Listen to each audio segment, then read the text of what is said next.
All right. 3, 2. Hello, Future Beings. My name is Darren Walker, and I am honored to be the founder and CEO of Beam. As an African American born and raised in New Orleans, Louisiana, I have endured many challenges in pursuit of my goals and dreams. I have faced the hills and mountains even that often appear when trying to seize economic opportunities. Being the youngest of 6 in my life, I've been able to learn from the examples set by those in my family. But I've also endured the difficulties that have come along with having limited access and exposure to the people, places, and environments that could have advanced my business as well as personal endeavors to new heights. I've often desired to connect with other leaders and business owners within my community, but yet have found it difficult to find an easy way to identify and support their businesses and also to have them learn of mine. It is from my own personal experience and the countless stories of others that we, the Black community, needed a new digital infrastructure that could help facilitate equal opportunities, educate young entrepreneurs, and establish young Black role models within our immediate local community. Beam has been created not only for you and those who have an affinity towards our race and culture, but also in the memory and on the behalf of our African forebears, millions of African lives, stories, identities that were stripped, crushed, and discarded. Many people who laid down their lives for freedom, justice, and equality. I would now like to take you on a brief journey into our cultural past and invite you to participate in this positive milestone in our historical timeline. Fasten your seatbelt as we go on a journey through Black history in the United States.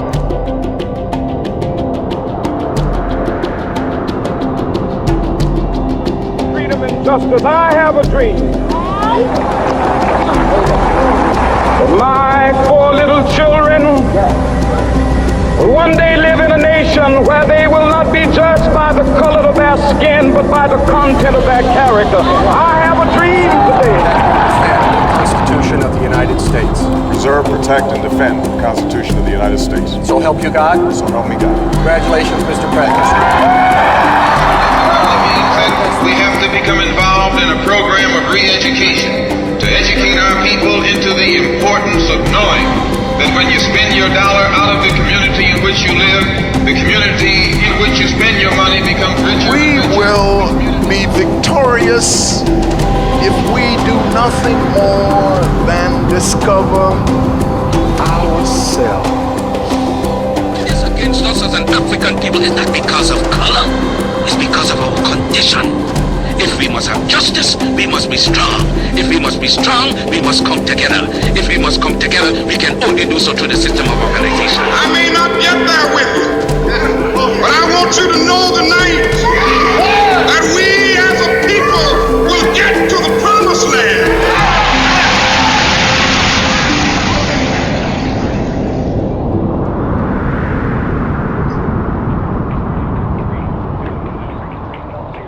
Often, inspections were performed on prospective slaves being sold at auction.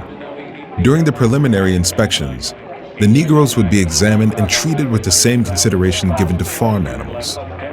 The potential buyers would thoroughly inspect the new slaves by spreading their jaws apart to inspect their teeth, pinching their limbs to determine muscle growth and strength, forcing them to walk to observe their gait, and giving them a verbal inspection making sure they were qualified and fit for their intended use. The slave, now auctioned off to his new owner, is given a new name, religion, and even language. Slaves often worked 15-hour days from sunup to sundown. U.S. law dictated that slaves were prohibited from entering into legal contracts of any kind. Therefore, they were unable to create wills, had no legally recognizable heirs, and any property they accumulated belonged to their masters. Even slave marriage wasn't recognized under U.S. law. In the event a slave couple had a child, the woman was forced to work through her entire pregnancy. When the slave gave birth, she continued working with her newborn on her back, often still being required to maintain the quota of 200 pounds of cotton per day.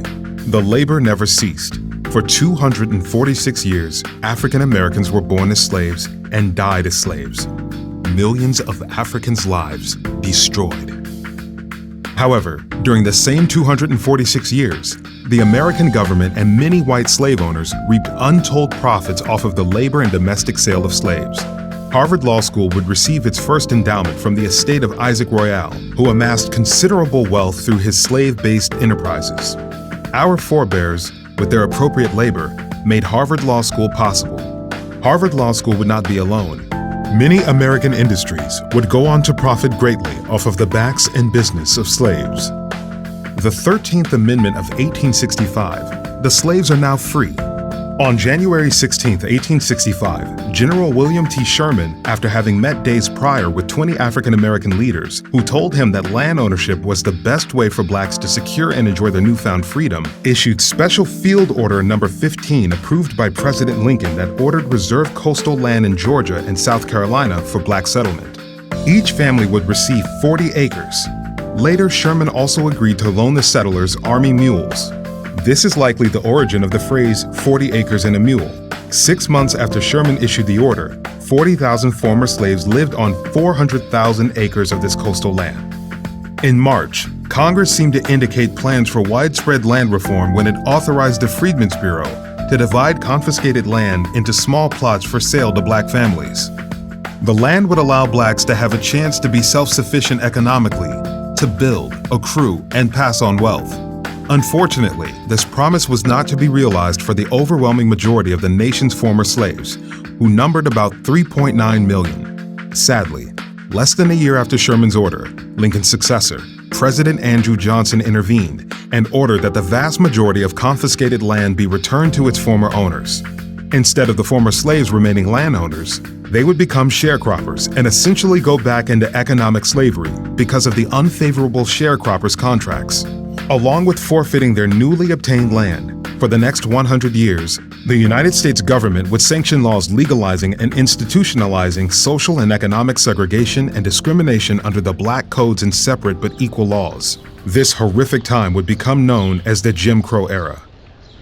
Early in 1920, in the midst of the suffocating injustice caused during the Jim Crow era, the black community of Tulsa, Oklahoma, Greenwood, decided to pull together their resources to create an economic base that had never before been achieved. Businesses owned by African Americans during this time began to flourish, benefiting the immediate community and increasing the local black schools' quality of education. Black bankers, lawyers, doctors, and engineers working together created an unprecedented sense of dignity and pride within the black community of Greenwood.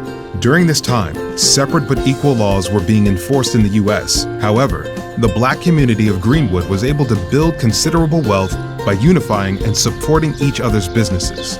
A dollar spent in Greenwood would circulate within the community for up to 3 years. Greenwood became so successful that it was known as Black Wall Street and was a beacon of hope, a model for black communities to emulate and celebrate across the nation. Unfortunately, because of jealousy, deceit, and discrimination, the major economic movement would be neutralized in just one day. The white community often jealously perceived Greenwood citizens as more successful than themselves. Because of this, Greenwood would be burned to the ground by white racists on June 1, 1921, in one of the worst historical attacks on U.S. citizens. More than 300 African Americans were slaughtered by deputized whites from the surrounding communities. They looted and burned to the ground 40 square blocks consisting of 1,265 African American homes, hospitals, schools, churches, and destroyed 150 businesses. 9,000 African Americans were left homeless and lived in tents well into the winter of 1921. Their property insurance claims would later be denied. This kind of blatant hatred would be a living reality for African Americans from 1619 to 1965. Randall Robinson eloquently stated in his book, The Reckoning, for 346 years, America made official war against its black population. It enslaved, it killed, it robbed, it raped, it deconstructed families, it severed their taproots, it interrupted intergenerational transmission of values, it demolished memory, culture, society, and self. It cannot be denied by any reasonable person that contemporary African Americans have been deleteriously impacted by the social legacies of American slavery and racial discrimination. Yet this simple truth has never been acknowledged by the government that facilitated and benefited from these great human rights wrongs. The victims have never been compensated. They have yet to be apologized to. They have not even been acknowledged as victims. Thus, their damaged condition is rationalized by many to be of their own making. From the mid-1960s to present day, we can statistically begin to see the lingering effects of the United States' oppression on African Americans. This is especially true when compared to other minorities. In her book, Talking Dollars and Making Sense, A Wealth-Building Guide for African Americans, Brooke Stevens writes, John Ray, an economic development specialist in Washington, D.C., did a study that tracked the flow of dollars through comparative ethnic communities. Ray found that in the Asian community, a dollar circulates among the community's banks, brokers, shopkeepers, and business professionals for up to 28 days before it is spent with outsiders. In the Jewish community, the circulation period was 19 days. In the WASP community, 17 days. But in the African American community, 6 hours. As a result of not practicing group economics, Black communities are often in impoverished neighborhoods, which yields more crime, less jobs, more drug abuse, weaker families, and fewer schools. One of the contributing factors to the lack of economic cohesion has been the absence of a similar quantity and quality of systematic relationships between banks, brokers, shopkeepers, and business professionals in Black America as seen in Greenwood in 1920.